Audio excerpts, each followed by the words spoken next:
Here to join us right now is the Trauma Injury Prevention and Outreach Coordinator, Krista Easley. Krista, we're delighted to have you here. Of course, why is it so important that we recognize the danger to these babies and that we do talk about it here in March? Yes, absolutely. So around 3,500 babies die every year in the United States related to SIDS or suffocation while sleeping. And we don't necessarily know exactly what causes it, but we know there's certain measures we can take to keep babies safer, right? Absolutely. The American Academy of Pediatrics has many recommendations out there to help keep your child safe and reduce that risk significantly. We want to do that, and we brought in a prop today. Can you explain some of the safe ideas possibly to keep babies? What are kind of the ABCs out there of this? Absolutely. So the first thing is we would love for your baby to sleep alone.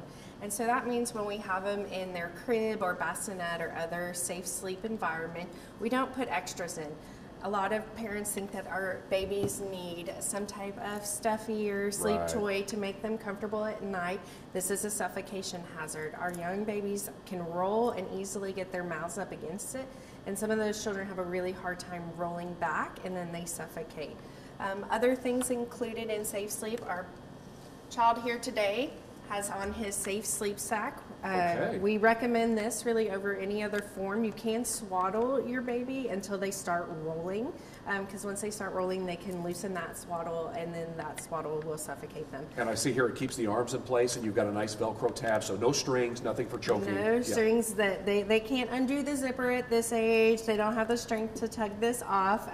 A lot of your sleep blankets have the option of arms in or arms out to keep your child comfortable, whichever way they prefer.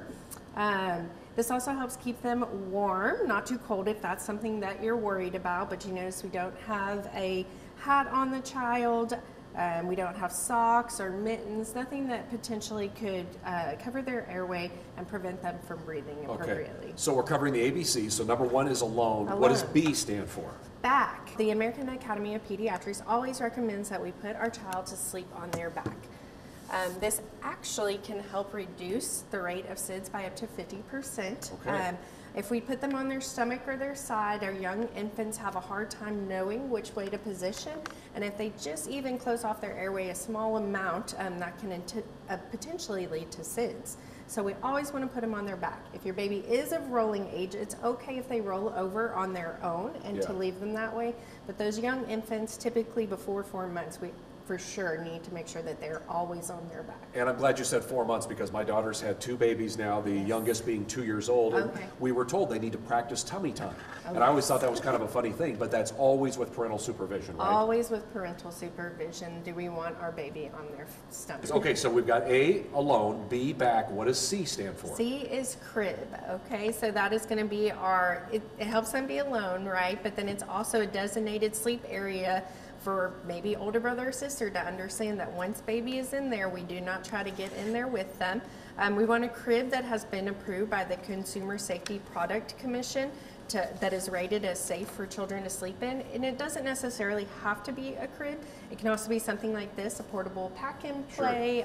There are bassinets. There are multiple different types of sleep options for babies out there. We also want to make sure that we have a nice firm mattress or very thin mattress on a firm surface like this, and then we have a firm surface so that the baby doesn't sink down or turn sideways in that extra soft surface. And a lot of people think, oh my gosh, I want to spoil my kid. So again, a reason for putting a little squishy in there or something, or maybe you want them to sleep in your bed. But this is not a safe and a good environment for a little tiny person. We got to remember that.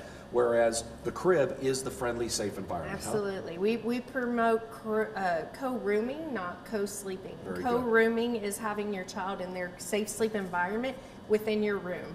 And that's so that you can still keep an eye on them. You can hear if something's going on. You check on them when you get up in the middle of the night.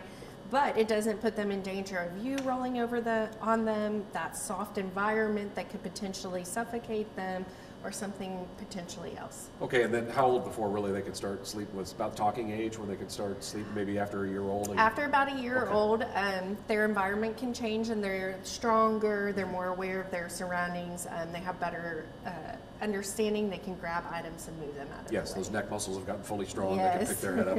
Okay, what about other products or devices that are available for purchase that aim to make sleep a lot safer for infants? I know you've talked about a lot of them already. There are some on the market, but there are a lot out there too that are not regulated by the FDA or by backed by any medical community.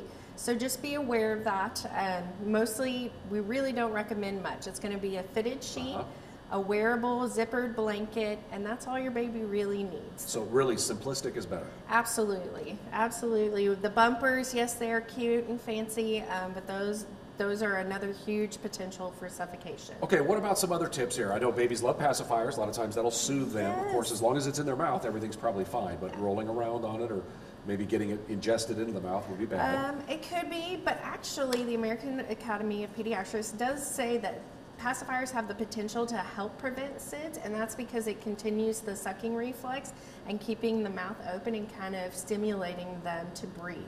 Okay, and we also worry about temperature. These little bodies are tough to regulate. They are. So maybe it's wintertime and somebody says, I'm a little chilly, I need to throw on a sweater, I need to make it a lot warmer for my baby. They don't need a bunch of extra blankets in there, right? No, absolutely not. So the general rule of thumb is that you dress them in one more layer of clothing that you have on.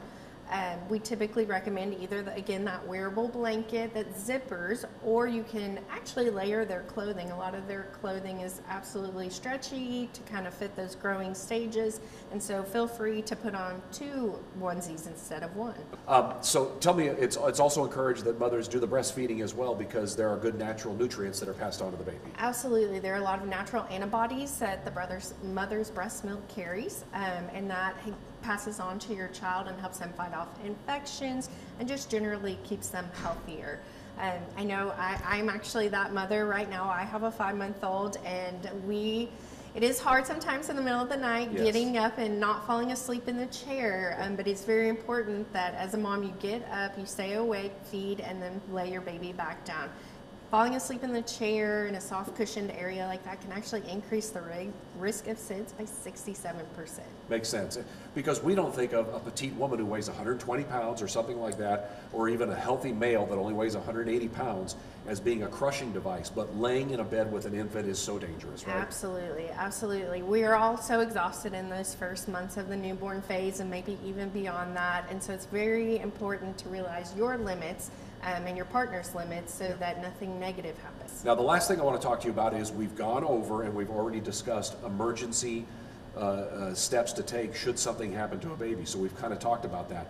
But you in your own household, once you have a newborn, you're now responsible for knowing those emergency procedures, right? And people can go get more information on that if they need to know.